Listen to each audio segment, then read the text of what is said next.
বিসমিল্লাহির রহমানির রহিম। আজকে সর্বপ্রথম আমি আপনাদের মাঝে যেই কথা শুনিয়েছি তার এক নম্বরে ছিল ইবলিসের মধ্যে কি মানার মাদ্দা ছিল না, কথা মানার মাদ্দা ছিল না। 2 নাম্বার সে অহংকার প্রদর্শন করেছিল, 2 নাম্বার। 3 নাম্বার নিজেকে শ্রেষ্ঠ বলে দাবি করেছিল, 3 নাম্বার। এই 3টা গুণ তার ভিতরে ছিল। এটা কি আপনার আমার ভিতরে থাকা যাবে?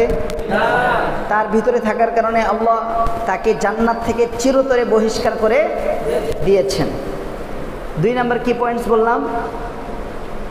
অনর্থক কথা। জান্নাতুল ফেরদাউসে যারা যাবে তাদের অন্যতম একটি বৈশিষ্ট্য হলো তারা সব সময় নিজেকে অনর্থক কথা, অনর্থক কাজ, অনর্থক চিন্তা ফিকির থেকে সব সময় নিজেকে বিরত রেখেছে।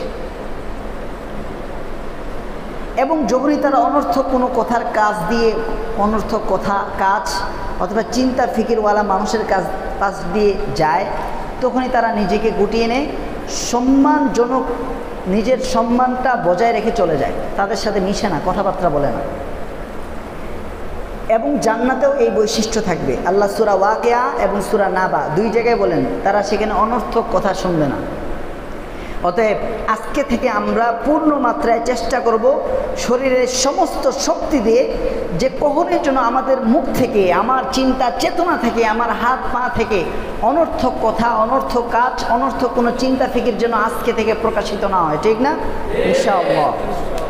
3 নাম্বার, নূহ আলাইহিস সালাতু ওয়াস সালামের এক বেয়াদব কাফের ছেলে ইয়াম, তার বৈশিষ্ট্য আমরা সূরা হুদ থেকে জেনেছি। যখন নূহ আলাইহিস সালাতু ওয়াস সালাম তাকে প্রিয় ছেলে বলে ডাকলো, বাবা আসো নৌকায় আরোহণ করো, আজকে তুমি বাঁচতে পারবে না। সে বলল, না, দরকার নেই তোমার সেই নৌকার, আমি নৌকায় আরোহণ করব না, আমি অমুক পাহাড়ে উঠব, সেই পাহাড় আমাকে পানি থেকে রক্ষা করবে, তারপরে তোমার নৌকা আমি আরোহণ করব না।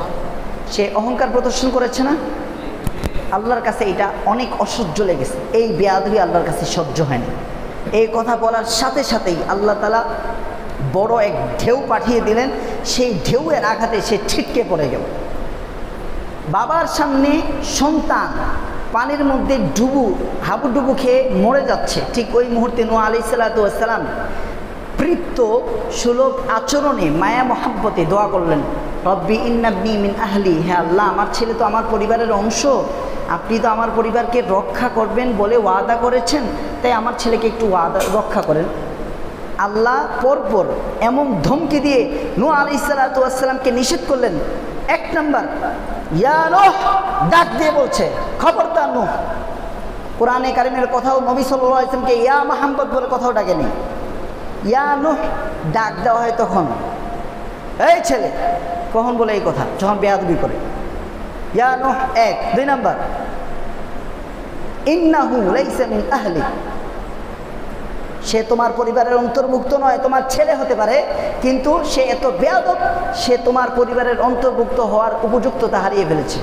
2, ইন্নাহু আমালুন গায়রু সালিহ, সে এমন কাজ করেছে যেই কাজ তাকে জান্নাতি ব্যক্তির বৈশিষ্ট্য, গুণান্বিত উপযুক্ত হওয়া থেকে তাকে হারিয়ে দিয়েছে, তাকে বের করে ফেলেছে।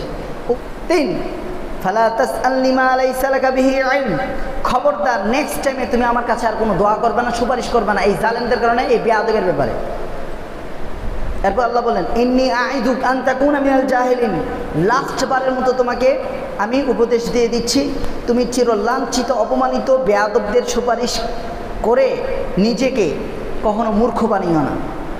এই 5 বার ধমকি দেওয়ার পর নূহ আলাইহিস সালাতু ওয়াস সালাম সাথে সাথে আল্লাহর কাছে ক্ষমা চেয়ে বললেন, ইন্নী আইদুক আন তাকুনা মিনাল ইন্নী আইদুক, হে আল্লাহ আমি আপনার কাছে পানাহ চাচ্ছি, আমি আপনার কাছে সুপারিশ করে, এই বেয়াদবের ব্যাপারে সুপারিশ করে আমি আপনার কাছে যে ভুলটা করে ফেলেছি এই ভুলের জন্য ক্ষমা চাচ্ছি। ওয়া ইল্লা তাগফিরলি ওয়া তারহামনি আকুন মিনাল খাসিরিন, আপনি যদি আমাকে ক্ষমা না করেন, মাফ না করেন, আমি চিরলাঞ্ছিত অপমানিত অপদার্থ ব্যক্তিদের অন্তর্ভুক্ত হয়ে যাব। আল্লাহর সাথে সাথে মাফ করে দিলেন। অতএব মাফ চাওয়ার গুণ আমাদের ভিতরে অর্জন করতে হবে কি হবে না? 2 নাম্বার, অনর্থক কথা কাজ চিন্তা ফিকির থেকে বাঁচতে হবে কি হবে না? 3 নাম্বার, অহংকার মানার মাদ্দা নেই এবং নিজেকে বড়ত্ব মনে করা, উস্তাদের দিকে টের চোখে থাকা, এই স্বভাবটা আমাদের থেকে বাদ দিতে হবে কি হবে না? আল্লাহ রাব্বুল আলামিন আমাদের সবাইকে এই 3টি গুরুত্বপূর্ণ আমলের উপর টিকে থাকার তৌফিক দান করুন। আমিন। ওয়া আখিরু দাওয়ানা আলহামদুলিল্লাহি রাব্বিল আলামিন।